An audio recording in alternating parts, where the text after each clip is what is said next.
पुरानी पेंशन की बहाली के मुद्दे पर आंदोलित सरकारी कर्मचारियों ने एक बार फिर से केंद्र की नरेंद्र मोदी सरकार की मुश्किलों को बढ़ा दिया है। आपको बता दें कि पुरानी पेंशन की बहाली के मुद्दे पर आंदोलित सरकारी कर्मचारी राष्ट्रव्यापी तौर पर देश के तमाम सांसदों को पुरानी पेंशन की बहाली के मुद्दे पर अपना ज्ञापन देकर के इस मुद्दे को संसद में उठाने की सिफारिश कर रहे हैं। आपको बता दें कि पुरानी पेंशन की बहाली के मुद्दे पर आंदोलित सरकारी कर्मचारियों का प्रतिनिधिमंडल इन सांसदों से मुलाकात करता है और मुलाकात करने के बाद अपना ज्ञापन देकर के पुरानी पेंशन की बहाली के मुद्दे को संसद में उठाने की मांग कर रहा है। और यह कार्यक्रम सिर्फ किसी एक राज्य तक सीमित नहीं है, बल्कि राष्ट्रव्यापी तौर पर उठाया जा रहा है। जाहिर सी बात है कि पुरानी पेंशन की बहाली के मुद्दे पर आंदोलित सरकारी कर्मचारी अब एक बार फिर से इस मुद्दे को संसद में उठवाना चाहते हैं। इसीलिए विपक्षी दलों के सांसदों का साथ तो बखूबी मिल रहा है। आपको बता दें कि पुरानी पेंशन की बहाली के मुद्दे पर तमाम ऐसे राजनीतिक दलों के सांसद हैं जो पुरानी पेंशन की बहाली के मुद्दे को संसद में उठाने का सरकारी कर्मचारियों से वादा कर रहे हैं।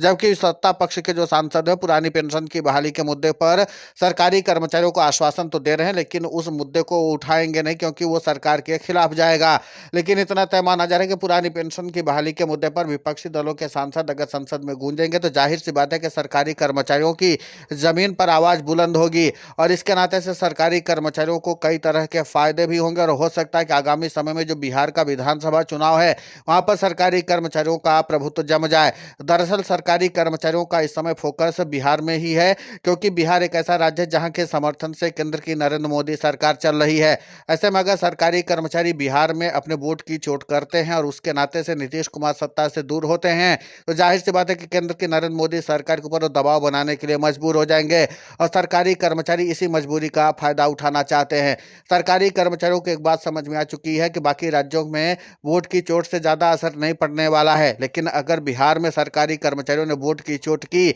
तो उसका असर व्यापक तौर पर पूरे देश में पड़ेगा। इसीलिए पुरानी पेंशन की बहाली के मुद्दे पर आंदोलित सरकारी कर्मचारियों का प्रतिनिधि मंडल जो है वो देशव्यापी आंदोलन बनाने की कवायद में जुटा हुआ है। आपको बता दें कि पुरानी पेंशन की बहाली के मुद्दे पर आंदोलित सरकारी कर्मचारियों का प्रतिनिधि मंडल लगातार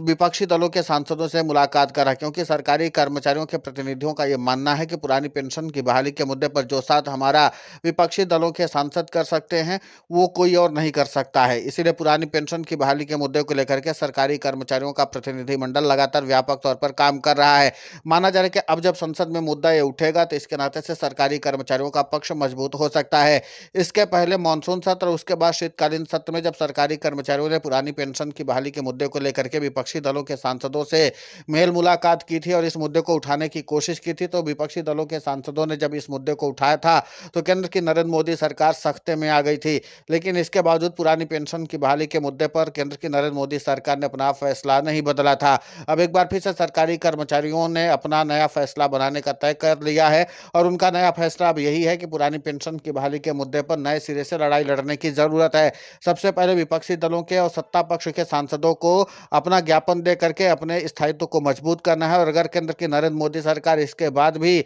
सरकारी कर्मचारियों की मांगों को नहीं मानती तो जाहिर सी बात है कि फिर सरकारी कर्मचारी राष्ट्रीय राजधानी दिल्ली के जंतर मंतर पर एक बार फिर से अपना विरोध प्रदर्शन कर, इसके लिए सरकारी कर्मचारियों ने तारीख का ऐलान पहले से ही कर दिया है। आपको बता दें कि सरकारी कर्मचारियों के प्रतिनिधियों की तरफ से मिली जानकारी के अनुसार 1 मई मजदूर दिवस के रूप में मनाया जाता है। इस मजदूर दिवस के मौके पर सरकारी कर्मचारी राष्ट्रीय राजधानी दिल्ली के दिल कहे जाने वाले जंतर मंतर पर अपना व्यापक तौर पर विरोध दर्ज कराएंगे ताकि केंद्र की नरेंद्र मोदी सरकार के खिलाफ उनकी आवाज बुलंद हो सके।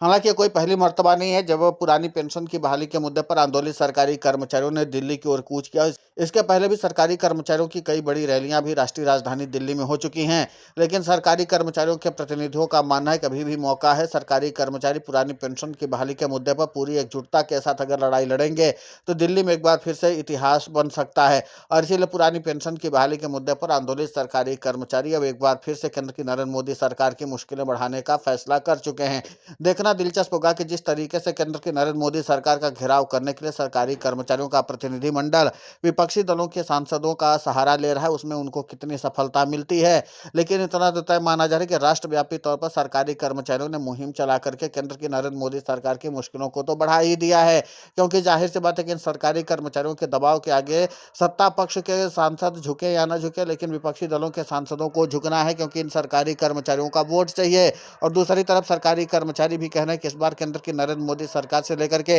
राज्यों की बीजेपी शासित या एनडीए समर्थित सरकार को हम वोट का चोट जरूर देंगे, क्योंकि सरकारी कर्मचारियों को लगता है कि वोट के चोट के जरिए भी मामला सुलझाया जा सकता है। इसीलिए बिहार से लेकर के तमाम आगामी समय में जो भी विधानसभा चुनाव होंगे वहां पर सरकारी कर्मचारी अपने इस निर्णय पर अटल रहेंगे कि वो वोट से चोट करने की पूरी कोशिश करेंगे। फिलहाल इस पूरे घटनाक्रम को लेकर के आपकी प्रतिक्रिया बहुत महत्वपूर्ण होती है, आप हमें कमेंट करके जरूर बताएं। साथ ही हमारे चैनल को सब्सक्राइब करें, खबर को ज़्यादा से ज़्यादा शेयर करें ताकि पुरानी पेंशन की बहाली का मुद्दा और बुलंद हो।